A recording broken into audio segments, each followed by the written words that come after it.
Wow, Tom Durkin, thanks so much. That was really cool. That was really cool, and I'll tell you why.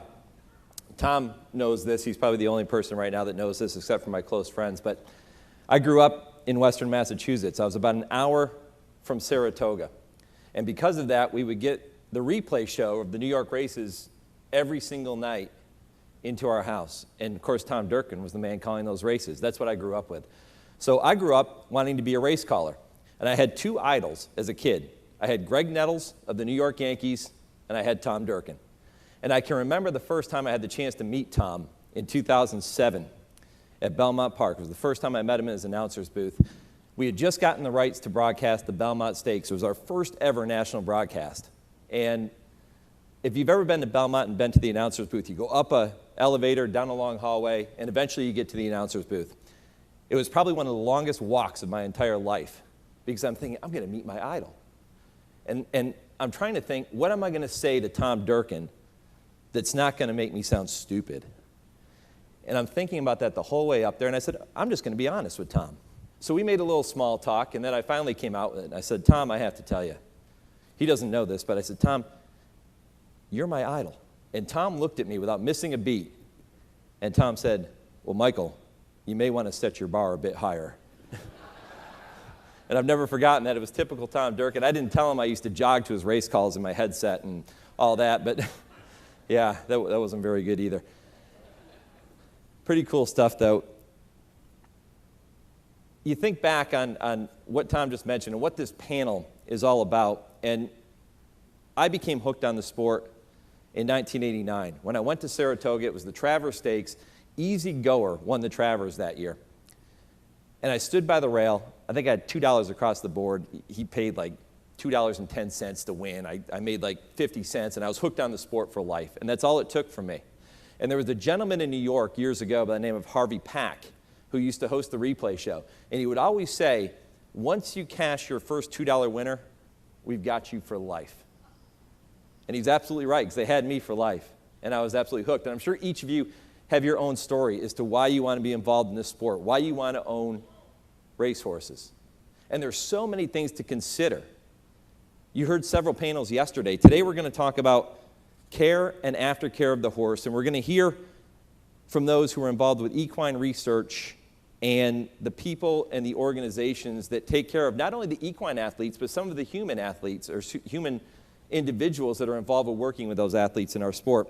And hopefully, after you get a chance to hear the comments from our panel of experts here today, you'll have a better understanding of this aspect of the sport. So to walk us through these many considerations, let's bring up our panel of experts, and we'll begin with the current president of the American Association of Equine Practitioners.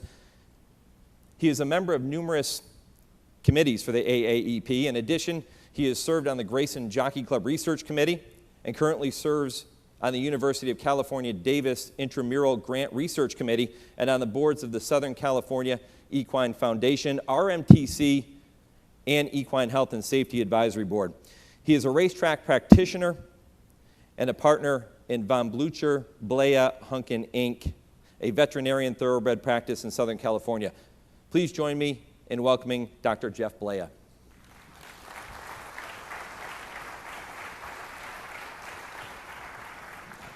Thank you, Mike. Good morning. Doc. Thank you. Next, we welcome an individual who is an internationally recognized equine orthopedic surgeon and is a partner at Rood and Riddle Equine Hospital here in Lexington. He is a past president of the AAEP and can often be seen providing veterinary expertise during media coverage of major horse racing events. In recognition of his dedication and contribution to thoroughbred racing, he has been awarded the Jockey Club Gold Medal for contributions to thoroughbred racing in the United States. He is also a past chairman of the Research Advisory Committee of the Grayson Jockey Club Research Foundation and serves on its board of directors. He has received numerous honors for his work regarding the internal fixation of fractures in the development of the fetlock arthrodesis procedure for horses. Let's welcome Dr. Larry Bramlage.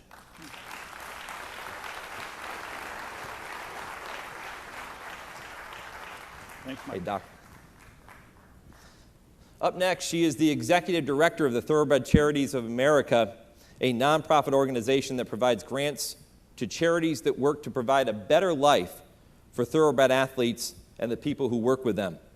Since 1990, TCA has distributed over $20 million in grants to more than 200 charities in the areas of thoroughbred rescue, retirement, retraining, and adoption, backstretch and farm worker employee programs, equine research, and therapeutic riding. A graduate of St. Lawrence University with a Master's of Arts in Media Communications, she entered the thoroughbred industry as a Director of Marketing and Communications for the Thoroughbred Owners and Breeders Association. And as the TCA became the charitable arm of TOBA, she eventually took the reins of this invaluable organization and never looked back.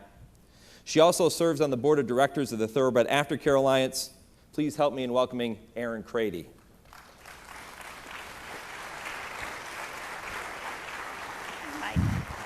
Let's go. Thanks. Raised in Ontario, Canada, our next panelist is the daughter of thoroughbred trainer Joan Clark and owner Peter Clark. Growing up around thoroughbred racing, her parents' passion for the industry soon became her own. She started working at the racetrack over the summers while attending university. After graduating with combined honors in media communications, she went on to work with the Toronto, Ontario film and television industry before pursuing a career as a jockey. From 1993 through 1996, she rode as a jockey in Ontario and was nominated for the 1994 Sovereign Award as Outstanding Apprentice in Canada. Following her career in the saddle, she joined Woodbine Racetrack's television department as associate producer and racing television commentator. In most recent years, her focus has turned to the development of thoroughbred retirement initiatives and implementation of equine aftercare programs. In 2004, as Thoroughbred Retirement Program Manager at Adena Springs, the first ever in-house retirement program was created. She was directly involved in the implementation and management of the aftercare programs at Gulfstream Park and Santa Anita, and she currently serves on the Thoroughbred Aftercare Alliance, and in 2013 produced HRTV's Eclipse Award-winning Emmy-nominated documentary, Saratoga Warhorse. Please welcome Stacy Clark.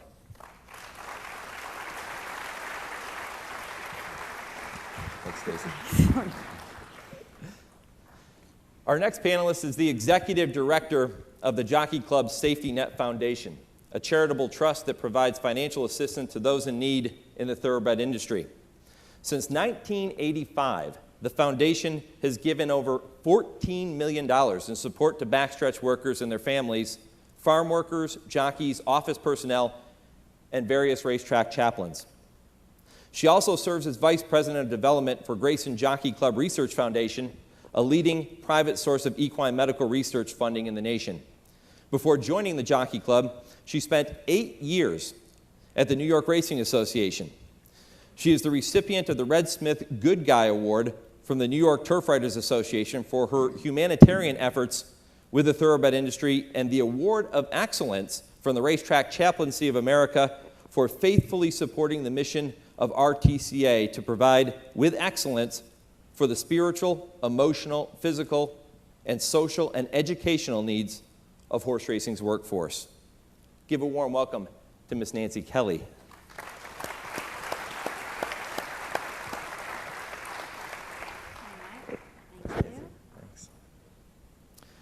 And finally, for the past 20 years, this gentleman has served as the president of the Grayson Jockey Club Research Foundation, traditionally the leading source of private funding for veterinary research, specifically to benefit all horses.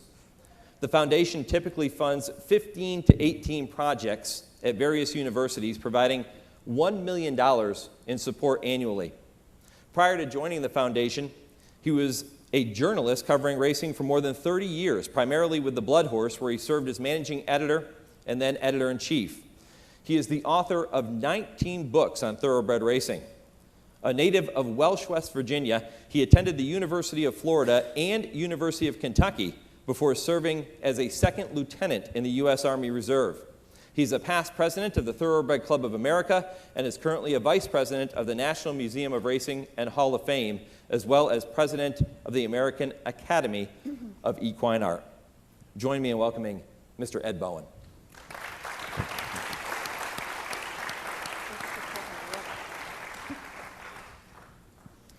Thanks, Ed. Thank you. Well, thank you all for being here today. And, you. there's no question that when we think about the needs of our equine athletes, we think about the physical nature of it, we think about it nutritionally, and we even think about it mentally. It's kind of a long-term proposition. And these horses, they need special care. They're not house pets. They're a little bit of a different type of a scenario. And it's imperative that when we think about the racehorse, we think about the nutritional needs and the physical health, which is, it has to be monitored on a regular basis, and that's what these experts do each and every day of their lives. And Dr. Blair, we're going to go ahead and start with you. Talk about the physical side of the equation, and if you could explain to the attendees here today the common veterinary practices that are required to maintain a healthy racehorse. Thanks, Mike. On a day-to-day basis, we're dealing with athletes. And as you said, in our profession, in our world, these aren't your run-of-the-mill, day-to-day horses. They're athletes on the racetrack. As such, our program is set up to address the needs of those athletes. So, for example, probably the most common everyday veterinary practice on the racetrack are physical exams. Whether it's a request by the trainer or it's a horse the veterinarian is continuing to monitor or a request from an owner to have a look at a horse. The most common procedure we do on the racetrack is a physical exam. And they're not a long drawn-out physical exam, it's more of a cursory exam. Watch the horse walk, palpate the limbs, flex the limbs, watch the horse jog. And it's a continuum of that physical exam on a day-to-day basis that carries throughout that entire season or year, or years for that horse or that trainer. Some other common veterinary procedures that occur at the racetrack, which are seen on the bills, are, for example, endoscopy exams. A lot of horses are scoped for one of two reasons, either post-work, post-race, to evaluate function, presence of blood or mucus. Other times, horses will be scoped to evaluate a horse that is coughing or not performing well, or, for example, poor performance related to a respiratory problem. Some other common veterinary procedures that are often done on a day-to-day basis include laboratory work. We do a lot of CBC chemistry analysis. We'll look at muscle enzymes. We'll look at liver and kidney function, and basically the overall general health picture of that horse from a blood tube. We can get quite a bit of information about that horse's health on a day-to-day basis with some laboratory diagnostics. Other common procedures we do, and they're in conjunction with that physical exam or that cursory exam, include diagnostic anesthesia to identify lamenesses or problems. Say a horse is slightly off on the right front, that procedure will take place after the exam. Will include diagnostic anesthesia, possibly followed up with radiographs or ultrasounds. We can go as far as nuclear scintigraphy and even to MRIs in the standing horse at the racetrack. So if you think of it in two manners, what we do as far as common procedures on the racetrack from a veterinary perspective, one, we're addressing an athlete. Two, we're doing the same thing that your doctor would do if you are an athletic individual. There's an awful lot to it. It seems like there is, but it runs very smoothly. We look at these horses on a day-to-day basis. The trainers are intimately aware of any sort of subtleties or changes, whether it's filling in an ankle, filling in a tendon, horse isn't training right, didn't work well, didn't finish well, off his feed, things like that. So it's a team approach, and that's part of what we provide to that team.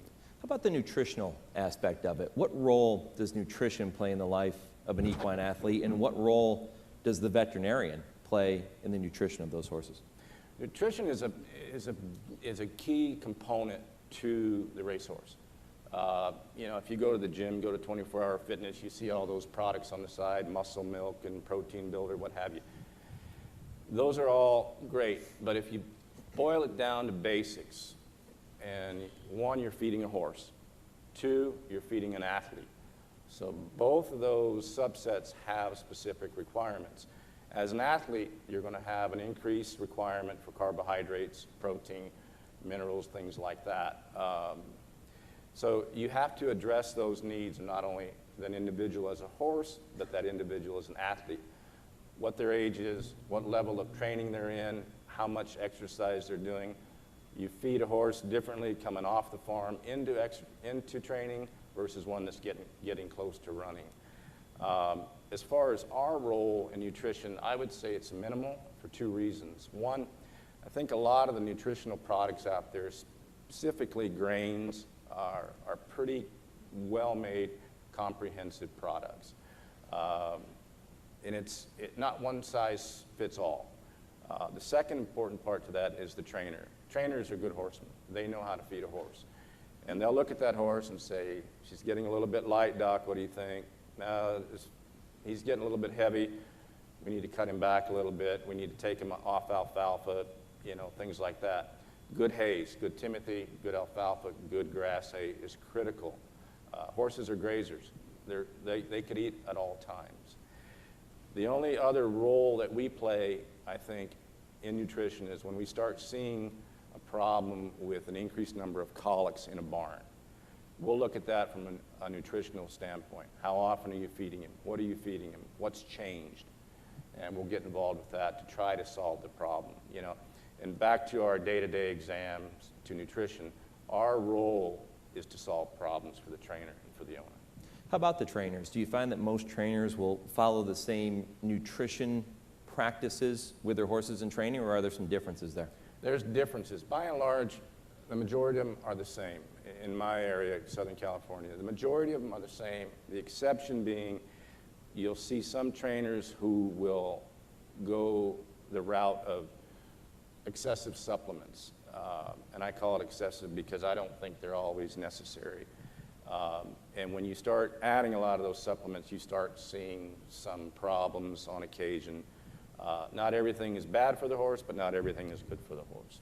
And it's similar to you or I. If you're taking a vitamin D supplement and you're taking 1,000 units per day, you start taking 10,000 units per day, there's going to be some ramifications. So by and large, trainers know how to feed a horse on the racetrack. Before we move off this topic, what are some of the most common things that owners and trainers typically miss when they're talking about the health of their equine athlete? I don't think they miss much. I think what they're remiss in is communication. And I say that because, and again, not one size fits all. Every trainer, every owner relationship is different. But if you don't have that communication between vet and trainer, between owner-trainer, and between vet and owner, if you don't have that triad, you're going to miss things. And it's critically important, not only for the health of the horse, but for the success of that owner's program, whether it's breeding, racing, what have you. If everyone's on the same page, everybody's a winner, especially the horse. What they're remiss in is if a trainer sees a problem in a horse and is reluctant to, one, either have the vet look at it, or two, have the vet do any diagnostics because the owner may not want to spend the money, the owner's vet bills are too high, something like that.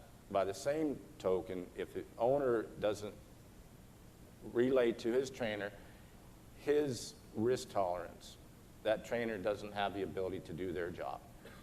What's lost in all that is the veterinarian is not sure what their position is in some instances, and the horse suffers the consequences. So they don't miss much, but they're remiss in their communication at times. If everybody's communicating, everybody wins. Let's turn our attention to talking about some of the injuries and some of the conditions that can occur in horses. And Dr. Bramlage, will turn to you here for this one. You've seen so many injuries over the years and treated so many horses with different ailments. What are some of the more common injuries that occur in racehorses? Well, I'm going to go show some slides because it's a lot easier to just sort of point it out. At the risk of trying to make you equine surgeons, I'm just going to ranch through a few things. This shows procedures that Jeff referred to going on at our hospital. Top left, that's a horse getting an MRI. In the middle on top is a foal on total parenteral nutrition. He was a dummy foal. He didn't know how to nurse when he was born because of a difficult birth. Top right is a bone scan. The horses are injected with a nuclear isotope, and then that big camera reads them. On the lower left is an ultrasound. And on the lower right is an arthroscopic surgery undergoing. We don't do surgery in the straw, like some people think. It's basically an adaptation of virtually all the equipment that they can use in people. But there is a big difference in that you can't put horses in bed. So a lot of the stuff that we have to do is predicated by trying to get into the problem early and stopping it before it goes forward. Most of the joints we do on horses are so much better than what our orthopedic surgeons do on us. You know, if you looked at my knees and that was a horse, we'd just euthanize me right off the bat. Horses are built like a suspension bridge. They are so economical in the skeleton, which we'll talk about in the next segment. The bones can't possibly carry the load. So just like that bridge on the top edge of the slide there, that steel can't carry the load unless you support it with those cables. And a horse is made exactly the same way. Now, we got a problem with the slide showing up, but take a look at the little box in the middle on the bottom where that horse's ankle is in full weight-bearing position. The most common injuries in horses are marginal fractures of the edges of the bones in the joints. And that's important. The most common injury in people are meniscal tears in our knees. And there's a lot of corollaries to that. You want to intervene in those before they cause permanent damage. This is a picture of a horse with a chip fracture in the ankle. Just concentrate on the right-hand picture. And see that kind of flap that's sticking up there. That's a chip fracture in the ankle, right where that horse's ankle was totally collapsed in the weight-bearing position. They have a tendency to hit there in high-speed exercise, and if they do, it makes a little fragment of bone. Now, the parent bone responds, trying to heal it, and if you look under it, it looks like sugar in a bowl on a humid day, those little pieces of granular bone. Our job is to keep those little pieces of bone from doing permanent damage to the interior of the joint. That arrow points to a score line where one of those little pieces of bone got between the two cartilage layers. The white is cartilage there. And it's like throwing a little bit of sand in your car's engine periodically. It wears out the gears. So you want to get in there and take out the cause before it does permanent damage. That's mostly what we do in arthroscopy. Here's a 2-year-old filly that I'm going to refer to a little bit in a minute, and I can't. On the left hand side, in the front of the joint, you'll see a thing that looks like kind of a V on the front of her joint. That's the same thing you're seeing on the right-hand side there with the instrument getting ready to take it out. I'll come back to this filly in a minute. Here's a knee chip where you can see in the circle where those margins happen to get impacted or the damage accumulates faster than the horse is repairing it. We'll talk more about that in the next segment. That's a knee chip. Here's a hock OCD. Here's a stifle OCD. Look at the lower left-hand picture. What you need to see is those little fragments of bone. I've just taken that probe and pushed on that OCD. OCDs are a common problem in young horses. They grow 50 times faster than us. They mature in 2 years. We mature in 20. They're 10 times Jeff's size, maybe 5 times mine. So you multiply that out. They have to get there a lot faster than we do. And they have developmental problems. And it's that debris that's the problem. Because you leave that debris in there, that's what it does to a joint. That rough area, that should also be like a slick countertop to lubricate. It's like the horse is trying to lubricate a shag rug whenever that debris does that to the joint. Now we're talking about some fracture injuries, which I'll speak of in a minute. Here's a horse with multiple fractures. It ends up by his 4th year, he finally got really good, and he's now a stallion.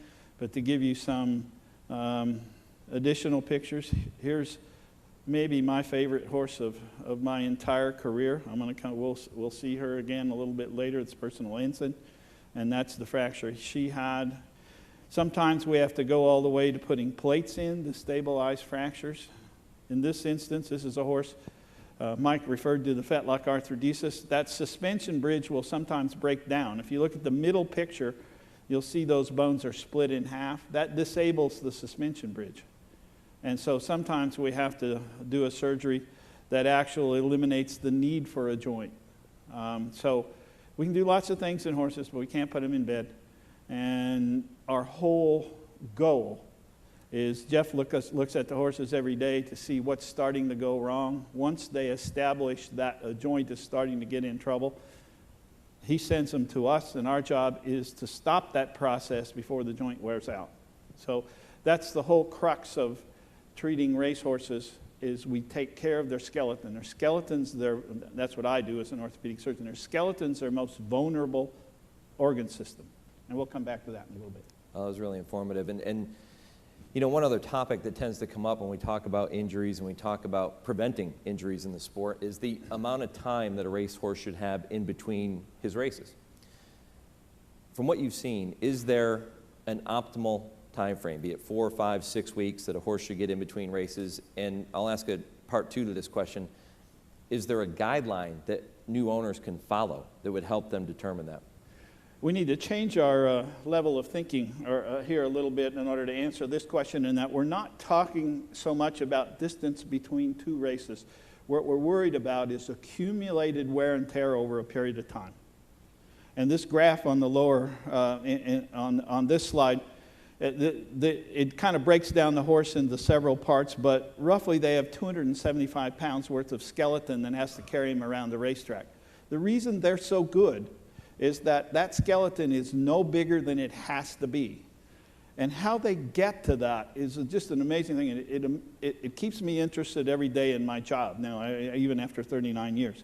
They actually manufacture that skeleton while they're training. Why does the skeleton require so much training? Well, partly the heart and lungs are so good, they respond so fast to training that we can't overload them. They're so much better than ours. For us to train, it's heart and lungs. But in a horse, they have to take their bones, and the red line shows where that horse started as a yearling, and that's how much thicker the cannon bone on the left and the tibia on the right have to get in order to make a racehorse. And how does that happen? Well, it's basically like all training. All training in all systems is overload, over repair, overload, over repair. You do a little more than you're ready to do, and the body gets a signal that I got to get stronger. And so it gets stronger, and so the next thing you do is overload again, and eventually you get a racehorse out of the scenario that the horse is actually manufactured. Oh, and I'm sorry for the slide. The key thing here, this is a conversion into the projection system, and I don't know if you can see it, but the distance, the double-headed arrow is how much bone that horse has added from the time he started training. The circle shows where that cannon bone is as a yearling. It's a perfectly round circle. This is a right hind cannon bone. He takes that bone and shapes it to the shape that it has to be, and adds bone to the size that it needs to be. Injuries occur whenever this process of shaping the bone get out of whack. And the difficult thing is not all parts of the skeleton train the same. That's why conformation is important, because conformation increases the load in some parts of the skeleton. And if the overload starts to accumulate faster than the over repair, then you start to get cracks in the bone. Horses' bones are so hard you cannot break them with a single load for the most part. Foals get fractures, but fractures in adults are rare because they have a very hard time breaking that strong a bone. But if you have multiple small loads and the bone gets behind in adaptation, that's where you get that kind of the problem. So now here's your question. This is research done by Leah Esberg from the California post-mortem examinations, and that horses of 35 that have gone a total of 35 furlongs of raced and time work speed, that means timed workouts or race furlongs, furlongs an eighth of a mile, compared to horses with 25 furlongs, have a 4 times increase in the probability of a serious injury. So there's nothing wrong. I personally have nothing wrong with some trainers who very effectively will race a horse on Saturday. He raced so good, they put him in for the next Saturday. They can do that, but they can't do that over and over and over. Exercise creates a debt, that overload debt. And you have to have enough repair time in order to fix that. You can do that by giving the horse some time off. You can spread these races. The higher level of race that you're racing, the harder it's going to be on the horse's skeleton. And so that's why a lot of claimers, they race every 2 weeks over and over and over. But stakes horses, they often have to have a longer break because they're harder on their skeleton than the horse that's just galloping in the field. Yeah, it's interesting. You know, you've used your knowledge, your expertise over the years to help a lot of horses come back to the racetrack, have a successful racing career after an injury, and even go on to a great post-race career. Tell me about one or two of those horses that you've helped kind of get back up to speed, so to speak. Well, GD has a couple of films back there. First, I'm going to talk about Personal Ensign. She's the horse I showed with the 5 screws in her hind pastern. Everybody should be so lucky as me in order to be able to work on a horse like this. She won her first 2 races, and then she got injured. And we were just trying to save her as a broodmare. This is her Breeders' Cup in 1988, where she's undefeated. She came back off of those 2 2 wins, and had the injury, and came back and won an additional 10 races in a row, so she was 12-0. That's winning colors in the front. She won the Derby just like that. She ran off so far that 49er couldn't catch her. And so she's trying to do that same thing to Personal Ensign here in the 1988 Breeders' Cup Distaff. Personal Ensign, this is her last race, and there's all kinds of drama because she's way back there. She's in 6th or 7th, coming at the top of the stretch. But she has so much heart. The reason this fracture was good to me, and I think good to a lot of veterinary medicine, is it showed the coming of age of repair to where we not only could just save the horse's life, but we were able to start getting them back into training. A condylar fracture that we put screws in, that's not even a story anymore. It doesn't even hardly make the paper. So here comes Personal Ensign. She's on the rail. She has to go to the outside as she's moving forward. I'm sitting in the stands, and I'm yelling my head off because Winning Colors is just starting to lag a little bit, and here she comes on the outside. That's Tom Durkin with the call right there. A furious one on the outside, but it is still Winning Colors. Goodbye, Halo. Personal Ensign, a 16th of a mile from the wire. Winning Colors is there. Personal Ensign, a dramatic finish, and here is the wire, and it is Personal Ensign there with Winning Colors in a photo. I've seen that race 100 times, and thrill still goes down my spine at how she caught that horse. She just refused to lose. And then one more that we're going to show, I think this is special for another reason, and that is, this is a filly that I showed you the x-rays of her ankle. This is Rachel Alexandra. The question here is, this trainer had never had a grade 1 winner. And here he's got this filly. He thinks he's got all kinds of ability, but she's got this chunk in the front of her ankle. And this is the end of the year in her 2-year-old year by the time we look at her. Can we get her back to where she can race in the Oaks without having something reduce her performance? That's the whole key. 1 second is 5 lengths in a race. So if you reduce the horse's performance 1 second, you go from stakes horse to Wednesday afternoon funeral purse claimer. You know, it's a really kind of balanced game to keep that horse at high level performance, and that's Jeff's job every day. Well, we thought we could get her back, and we took the chip fracture out and cleaned up her joint, tried to prevent that debris from being shed in to affect her performance. She came back, she had 1 win, and she was just coming of age in this race. Now, you all have seen Secretariat's 31 length win in the Belmont Stakes. Watch this filly run off in the stretch. I mean, this is as close to that kind of victory as I've ever seen. And the reason it was special is there's a trainer who's in his 60s. He's never had a grade 1 winner. He finally gets this filly, and can she do it in the race? Well, the jockey's gonna shift gears here in a minute. A tremendous run for the back of the pack. Rachel Alexandra. Oh, this is in the Woodward. Yeah, this is the Woodward. She's now racing against 3-year-old and older colts. She is indeed. That's the only time it's ever been done. Is a 3-year-old filly racing up a level and against the colts, and she beat them there too. She's a special filly, and there's some connections in the audience. She's special to a lot of people. She's just class all the way around. I can remember, that brings back some great memories. I remember that. We broadcast that race on radio, and we sat, at that time, we were positioned out back in the paddock area, the saddling area, and I can still hear the roar from the crowd. It was electric, and it sent chills down my spine, and to watch it again, I just got those same chills. I mean, she put away the early contenders, and then she had to deal with the Yeah. late closer, and she got them all. It was amazing. We could spend all day talking about the physical well-being of the horse and things you can do to help your horse physically, but we're going to turn our attention now to talking about aftercare. And aftercare has been in the news a lot lately, rightfully so. It helps owners make those decisions for how you can do the best thing for your equine athlete after their racing careers are concluded. And I'm going to ask Aaron and Stacy to touch on aftercare. And Aaron, we'll go ahead and start with you. Why is aftercare so important? Sure, that's a great question.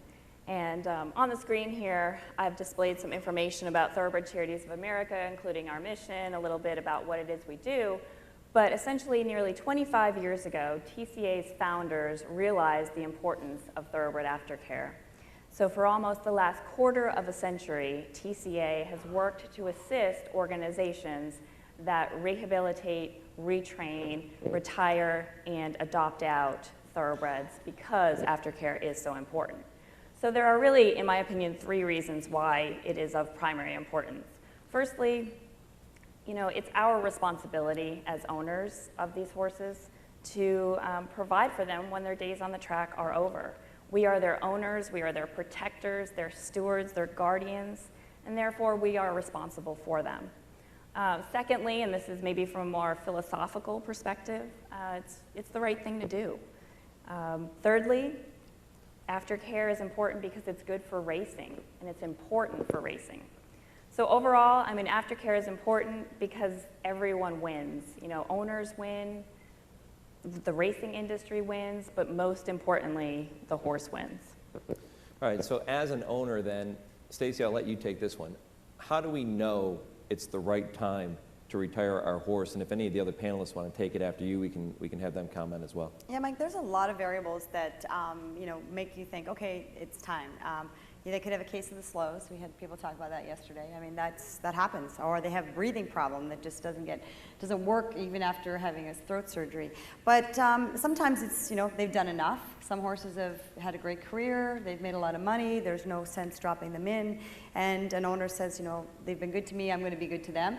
And sometimes it's an injury that cannot be recovered. I mean, a lot of these injuries are recovering, and it's great, and a lot of things are going in a positive way for injuries. But really, if a horse has an injury that isn't life-ending, but is just career-ending, and it doesn't make them the athlete that they were, then now that's another time that we would want to see a horse and its owners and its veterinarians and its trainer make a decision to say, hey, let's call Aaron, let's call Stacy, let's find a place and a good home for this horse. All right, so we know that not all horses are perfect angels, and some can be a little bit more high-strung than others. So, Aaron, I'm going to ask you, if you have a horse that has those traits of being a bit high-strung, are they a good candidate for a show horse or a pleasure horse in their post-racing career? Absolutely. Thoroughbreds are some of the most versatile animals out there. Regarding the high-strung comment, it's important to remember that when a thoroughbred's in training at the track, they're kept in a stall for the majority of the day. So their energy is, all pent up in that stall, and then they expend that energy when they're out on the track. But if there's probably a marked difference between a thoroughbred's energy level there at the track versus one that's turned out for 8 hours a day, like a standard pleasure horse may be. But in terms of thoroughbreds and their versatility after the track, here's a great example of a horse named Courageous Comet. He raced primarily at Finger Lakes Racetrack. In 36 starts, earned almost $72,000. Well, here's Courageous Comet in his life after the track. He was a member of the 2008 United States Olympic team. I mean, that's pretty phenomenal right there. He had great, great success in the eventing world. He and his rider there, Becky Holder. But thoroughbreds, again, so versatile. I've personally seen them used as hunters, jumpers, barrel racers, police horses, polo ponies, ranch horses. I mean, the list, it really goes on and on and on. And additionally, you know, more and more they're being used in therapeutic riding situations. This next slide I've got for you, this is a horse called 3 Lions. He made 9 starts. He's now being used at a organization that Thoroughbred Charities of America grants to called Saratoga Warhorse, and they provide assistance to men and women suffering from post-traumatic stress disorder. So equine-assisted therapy has become really an incredible way for many different treatments of many different problems, and it's, you know, a big part of it is the thoroughbred. Yeah, so many great things being done for the care of the equine athlete. Let's turn our attention to talking about some of the great things that are being done to care for the men and women that work with these horses every day. And the Jockey Club Safety Net Foundation, headed up by Nancy Kelly. And Nancy, why don't you tell us a little bit more about the foundation and what you do? Sure. The Jockey Club Safety Net Foundation is the only one of its kind in our industry. We provide financial assistance to a broad range of individuals throughout the United States and Canada. And as you can see from the pie, the bulk of our recipients consist of jockeys and exercise riders due to the nature of their job. What other occupation do you know of where an ambulance follows you around while you're working? Backstretch workers, grooms, hot walkers, exercise riders, their families, night watchmen, and other consists of front office personnel, security guards, farm workers, to name a few. The philosophy of the foundation is to give away 5% of the corpus each year. And in 2014, we are going to give out $500,000 to needy individuals. That assistance can be for medical bills if somebody doesn't have insurance, and a lot of our workers do not, even jockeys. That assistance can be for funeral bills if somebody on the backstretch dies. We usually combine the bill with the local horsemen's organization or the racetrack itself. We provide monthly assistance to pay for general living expenses if somebody's sick or injured in an accident.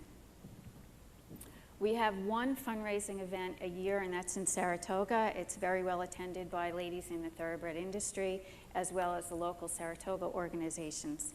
And we leave a percentage of that money in Saratoga since the ladies are so generous to support that. This year, we gave a percentage to Shelters of Saratoga, and they provide housing for the local community. It's great. It's outstanding. It really is. I mean, just, you know, watching you go through that presentation, I was thinking about the different ways that you can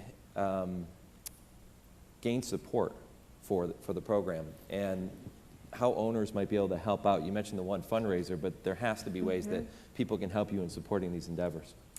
The bulk of our funding comes from the generosity of our Jockey Club members and other organizations and individuals in our industry.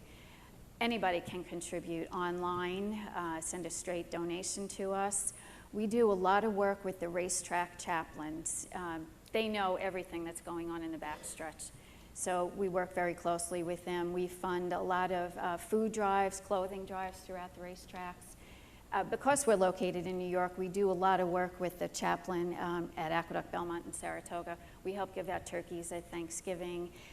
We provide gifts, toys for the kids and the backstretch workers at Christmas. And we help with various programs that the chaplaincy runs throughout the year, not just in New York, but all throughout the United States. I'm meeting with the chaplain here at Keeneland, hopefully later on this afternoon, Bobby Aldrich. He's a great guy. I'd like to mention, too, that Nancy pointed out that the philosophy of the Safety Net Foundation is to expend 5% of your corpus or net worth. That may sound a little conservative, but the Grayson Foundation follows the same rule, and there are statistics in the foundation and philanthropy world that show that even if you up that to 7% a year over a period of a couple of decades, you will wind up giving less to your core mission than if you keep it at 5%. So Right. the 5% has some pragmatic elements behind it. It's not just a choice brought out of thin air. And we want to keep giving throughout many years in the future, long after I'm gone. Well, Ed, I'm glad you segue into the Grayson Research Foundation as well. Tell me a little bit more about the foundation and talk about some of the ways that the foundation is getting sources to those people that need it most. Well, the method of the Grayson Jockey Club Foundation is to invite and accept specific projects. We don't give blank or block grants to universities. We get specific projects from university personnel. And we have a research advisory committee, which Dr. Bramlage was the founding chairman and Dr. Blea has been on. We get them together. It's a great amalgam of researchers and racetrack and farm vets, and they evaluate these projects from the standpoint of their own specialties. And we are very, very confident that once we've gone through that process, that the committee recommends to the board of directors the best projects that are available that year. Now, the research, equine research world is pretty attuned to the needs of the industry, so we don't often have to say to them, okay, we're going to set aside money for this project or for this subject. We have done that, and we can do that. We did it in the case of the shockwave therapy, which defined safe use of that tool. But for the most part, the research advisor, the equine research community is really attuned to the needs of not just the racehorse world, but the overall horse world. Well, there's obviously a tremendous amount of resources that go into the research projects, Ed, and share a couple of examples of thoroughbreds that have benefited from this type of research. Well, I'll need to go, the most impressive and the one that got a lot of publicity a couple of years ago was Painter, very nice 3-year-old who won I think he won the Haskell, came down with it. It looked like he was going to suffer laminitis, which is so often fatal. And the young lady who worked on him had attended a seminar in which Dr. Belknap, who has been funded by the foundation as well as the NTRA Foundation, he had developed, had enough progress with cryotherapy, which is use of coldness on the hooves, that this lady was encouraged to use that on Painter, and Painter went from a horse that we expected each morning to learn that he had been euthanized. He went to a horse who came back to the races and is now standing at stud. So that's a kind of a poster child. Looking at it from the standpoint from the research first, over the years, the Grayson Foundation has been partially or largely responsible for such things as the development of vaccination against virus abortion. Now, you've probably all heard about the small crops and shortage of fields. Just think of that phrase, virus abortion, what that could do in any given year until the vaccine was developed. So that's one of the real keys from the distant past. Also, when equine viral arteritis broke out among stallions, thoroughbred stallions in the 1980s, there was already a vaccine that the foundation had helped create in the 50s when that disease broke out among standardbreds. Mike, Yeah, go right ahead. I think this is the greatest untold welfare story ever. and people, we don't blow our own horn enough. When Jeff becomes the commissioner of racing in the United States, when we have a commission office, we got to spend some time and effort telling this story. There is nobody else that spends as much money on an individual species researching their health as the horse industry spends on researching their horse's health. We're a great nursery for horses for second careers, the racing industry. They're not fast enough to compete. We deal with trainers every day and owners, and almost every one of them, if their horse can't be competitive, they give it away to another use. And so all of these people are benefiting, and the famous quote about the outside of a horse being good for the inside of a man has been attributed to so many different people that I looked it up on Wikipedia to see who did it. And Winston Churchill apparently said it first. Sure. And that last picture of the person standing there holding the horse's head, that's just the way horses are. People love horses. They don't know why. Some of them don't even know which end of a horse eats. They've never touched a horse, but they love horses. And the so-called welfare organizations love to use that. They try to paint every controversial picture that they possibly can because it helps their fundraising. People like horses. They'll give to a horse cause, even if they have no idea about horses. So, we're taking care of 50-some thousand horses in training every day in the highest possible way that we can take care of them. Jeff's there every day trying to advise the trainers. Most of the time in the nutrition question, his biggest job is to unfeed the horse, not feed the horse, because they all keep one. There's a good friend of mine, he's a veterinarian for a stable in England, and this was a few years ago, and I don't need to digress too much, but the horses were all getting liver disease, and they couldn't find out why their liver enzymes were up so high, and so they ran all kinds of exotic tests, and finally they ran vitamin levels. Their vitamin D was off the wall. The trainer wasn't winning as many stakes, so he was putting in a couple of extra squirts of vitamin mix into the feed. The assistant trainer knew his job was on, so he was putting extra squirts in. And the grooms were doing the same thing. Their vitamin D level, the livers were working overtime trying to get rid of the vitamin D. They care so much about the horses that we don't tell people how much we do, so that most of these horses are cared for better than as well as our families. Dr. Bramlage makes a great point, because I think if you look at the horse racing industry versus any other sport or equine sport, we are more conscientious about our aftercare. We're more conscientious about our veterinary research. We're more conscientious about our racing ethics. We are really making a difference in the thoroughbred industry, and that's why I like being a part of this, because we're never satisfied with the way it was. We always want to move forward. We want to develop our research. We want to develop our aftercare. We want to make sure that our programs that are backstretched and our people that look after the horses are all taken care of. And that's what's really wonderful about the racehorse industry, for sure.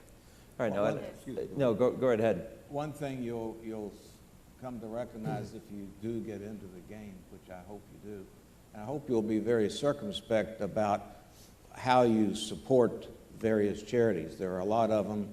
I hope that as you become an owner, you begin to feel that you are thoroughly invested emotionally in this whole network called the racing industry. And I think all these efforts are so worthy, and I think you'll find among the efforts, the equine research community is remarkable in its ability to keep pace with, and once in a while be ahead of the human research community with far more money. And it's the network of equine research. I don't know exactly how many schools there are that do research, but we have funded 40 projects at 41 universities in the last 3 decades, most of that in North America. And we spent over $20 million to do 300 projects. But the thing about the equine research community, it's big enough to do what I've just said, and yet it's small enough that the experts, the researchers, know what others in their specialties are doing. And that helps with collaborative research. The project about cryotherapy for laminitis that helped Painter was a collaboration between researchers at the Ohio State University, sorry Larry, and University of Melbourne in Australia. And that's just an example of how the equine research community functions. I think you'll find that community is less striven by disagreements and keeping your territory than other aspects of the thoroughbred world. Well, this has been unbelievably informative. Doc, did you have one more comment? Well, I'd like to make one comment, but Yeah. Ed always gets asked this question, and having been on the Research Advisory Committee for Grayson and being on the board now, I have sympathy for this question. Tell us a big discovery that you made. If you ask that of a physician, they got to go back to Pasteur when they discovered penicillin. Yeah. You don't make research discoveries in big chunks. You know, my favorite analogy is those people that laid the foundations for those big cathedrals in Europe, they never saw the spires at the top. That was a long-term project that was put together a little bit at a time, and that's how research works.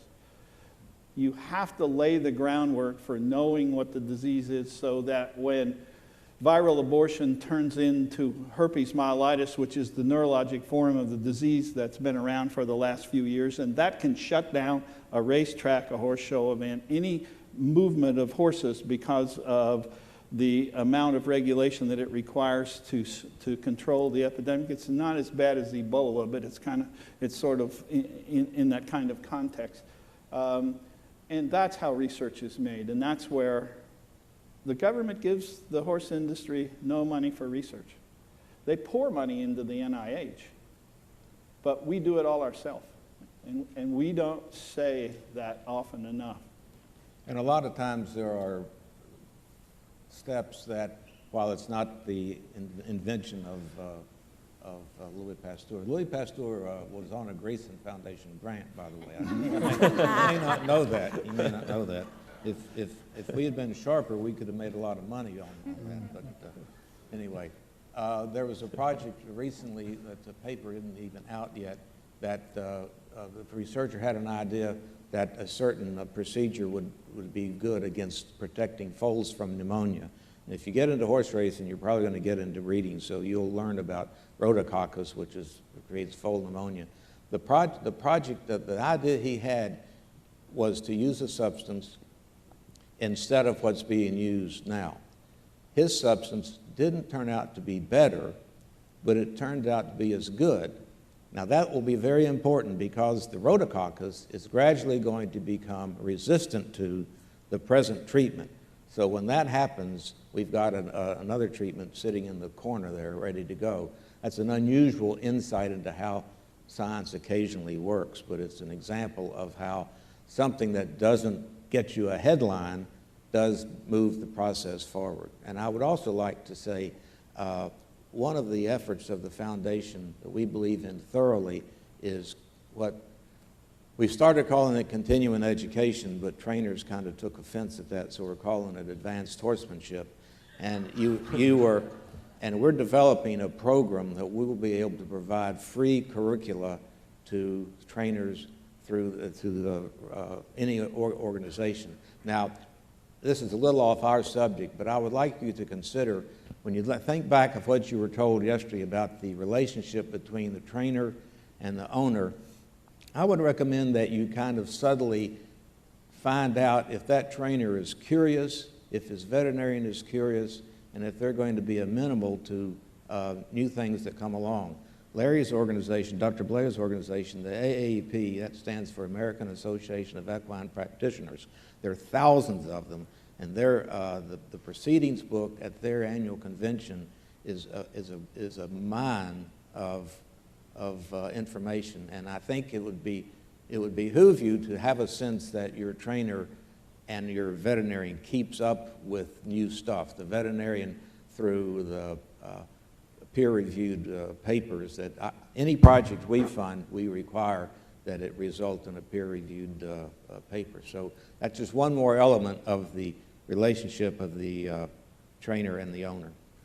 All right, we've covered an awful lot of ground here over the past 45 minutes or so, but we do have about 5 minutes left, so let's go out to the audience. We'll get your questions here for all of our panelists. Ma'am, go right ahead.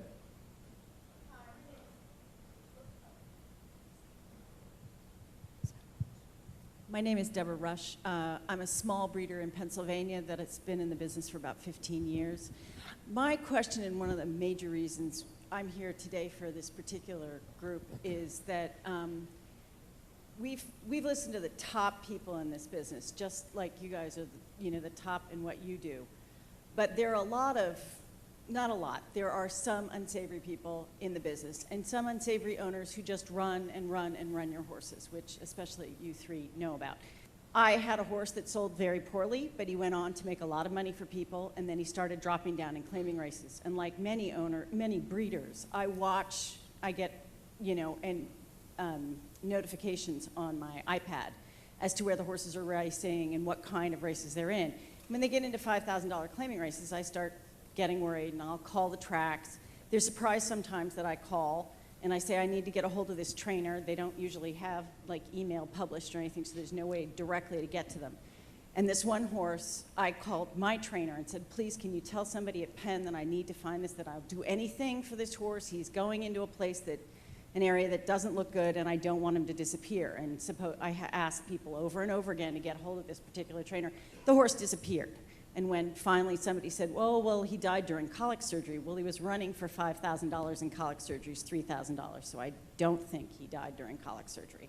So my question really is, and because none of you are directly the jockey club per se, I've asked many times if there are ways of breeders to be able to contact or have some way of putting a letter out or something that you're looking for these horses, or you want to contact the owner so that you're willing to ship them back from Texas to your farm and try to, if they're old, or injured, they go somewhere or whatever.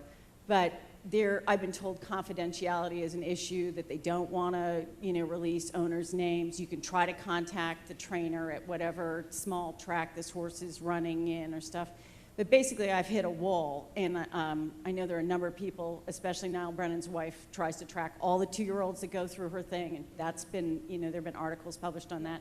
But really, I think it's very serious for especially breeders and maybe past owners who lose the horse one way or the other, to try to contact these people, because there are people, we're willing to try to get them back, and try to find them another place. And you guys, sometimes they won't put them in the free stall at the racetrack and walk away. Yeah. Thank you for the question. Yeah, Aaron and I can both help you with that question.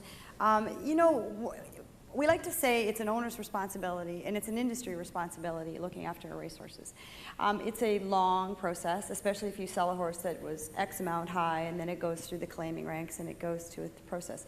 One thing that we tell people, if you have the papers, you can have, some farms will put a sticker on that says this horse is not intended for this situation or X situation. If you find yourself with this horse, please contact us, right? That will help you right off the hop, because the papers will go with the horse. The network is getting stronger, and I think that's a benefit to everyone in the industry. We aren't there yet, like a lot of things, but we are way better than we used to be. And that is really important to keep in mind, just as Mr. Bramlage said, Dr. Bramlage said about, it's a process. We are not there yet, but we've set a really good foundation with organizations like Grayson and TCA and the TAA. This is something that is never happened before. We've never had an industry standard where we are really pushing to make sure everyone that touches the horse, that has a contribution of and has benefit from horses in the industry, is going to have to put something back in so that we can have a network that will take care of most of. There's always going to be problems, and we're not going to get to them all, but it's going to take care of most of our horses. There is a part of the Jockey Club website called Thoroughbred Connect that you might get on, and that might help you some. Yeah, Thoroughbred Connect is a great resource. You can essentially go in and attach your name to a particular racehorse, and of course the owners at the current time that own the horse would have to go in and look and see if there's anyone attached to, any names attached to that horse. So that's a possible resource for you. It's free service. There's a lot of resources out there, and as was stated, it's a process, but I think it starts on the front line. And there's a comment made earlier about continuing education, and we all go through continuing education, but there's a big push right now for continuing education in the industry, for trainers, for owners, for jockeys. As veterinarians, we go through it annually. I think if you put that continuing education front and center and get that done, this will help you solve your problem moving forward.